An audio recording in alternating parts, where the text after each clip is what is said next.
And it is a problem hundreds of millions of Americans suffer with. We're talking about digestive issues. Still ahead, a gut check. What you need to know about common digestive misconceptions. Eating out may raise your exposure to harmful chemicals. They are called phthalates, and they're linked to asthma, breast cancer, diabetes, and other issues. Researchers say these phthalate levels were up about 35% higher in subjects who had eaten out the previous day versus those who cooked at home. Phthalates are chemicals used to soften plastics and are often found in food packaging. Well, millions of Americans suffer from digestive problems. It's become a major health crisis, but how much do we actually know about our gut and how it affects our digestive systems? Dr. Michael Murray is the author of The Magic of Food, and you're joining us today to kind of put us to the test with how all of this works. Thank you for coming in. Oh, it's my pleasure. I bet as soon as people find out what you do, they have a million questions for you, because this is a huge problem in our country. Yeah, absolutely. Right? One out of three adults deal with some sort of chronic digestive issue, whether it's gas, bloating, indigestion, constipation, diarrhea. These are really common issues. Yeah, so that's why I said as soon as people meet you, I'm sure they have a million questions for you. Okay, so one of the things, and I think maybe this is what we'll be talking about first, people seem to think your go-to solution for everything is a probiotic. Probiotics are really important, and we're learning more and more about the connection between the gut and our overall health, and probiotics can help support that and help create that so proper... So you encourage the use then? Yes, but many times people are looking for benefits from probiotics where there are better choices. For example, what I've done here is I've put in Greek yogurt either a probiotic supplement or digestive enzymes. Digestive enzymes are compounds that break down food particles into smaller particles. And many of the digestive complaints that people have is that they're not breaking the food down properly. Now, probiotics don't break down the food. This is yogurt with probiotics, and it doesn't break down the food at all. This is yogurt with some digestive enzymes, and it pretty much just liquefies that yogurt.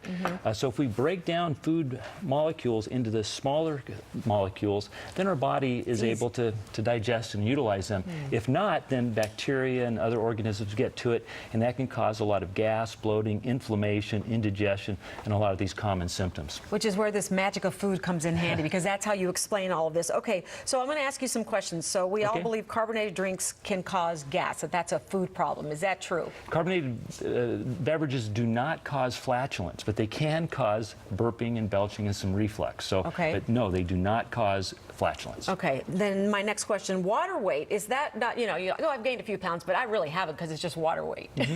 What's your response to that? Yeah, water weight is not real weight gain, but it can tell us that you may be eating too much processed food, too much salt, and you may have too much inflammation in your body. That can all lead to fluid retention. So it's real, we have to pay attention to it, but it is not true fat gain. Okay, and then the best way to handle indigestion is with an antacid. I know people who pop those things all the time. It's a problem, especially with the newer, higher potency proton pump inhibitors like Nexium and Prilosec.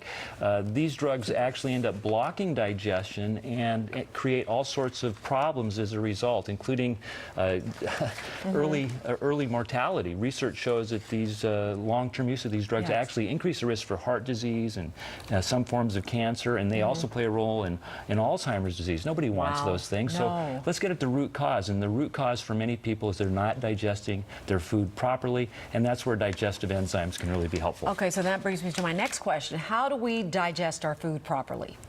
Well, we have to eat in a relaxed manner, be mindful. The study just showed that if people had some reflux, if they had diaphragmatic breathing while they were eating, that simple trick alone improved their digestion. What do you mean by that? By just being more relaxed and breathing with your diaphragm as you eat. When we're under stress, eating fast, inhaling our food. That's what I do. Yeah, it creates some digestive issues. That's one of the basic things. And then if we're looking for natural approaches, there are a lot of great natural approaches beyond probiotics that really address the issues that people are really suffering from. Gas, bloating, indigestion, and digestive enzymes are at the top of that list. Okay, so it's obviously not a subject people like to talk about, but those people out there who are having problems where they can't go to the bathroom, they have that problem. Then those who they are going too much, when do you know it's time to do something? You know what I mean? It's Right. like as far as actually seeking medical attention, because some people just say, oh, this is the way my life is, but you're saying that's not the way it's supposed to be. That's not the way it's supposed to be. Right. Hippocrates, the father of Western medicine, said it well. He says all health begins in the gut. In the gut. And we have to focus on how do we improve digestion, and it's through the quality of food that we eat, Okay. the amount of food that we eat, and then if we need some extra support, there are great natural aids, again, led by, in my opinion, digestive enzymes over probiotics. I love that. Okay. I could talk to you forever, but since we're out of time, where can people go to find out more about what you're telling us about? Okay, well, Enzymedica.com has great information on digestive enzymes, and people can also go to my website, drmurray.com. Very good. So interesting. Come back and see us again. I'd love to. Very nice talking to you. Thanks so much.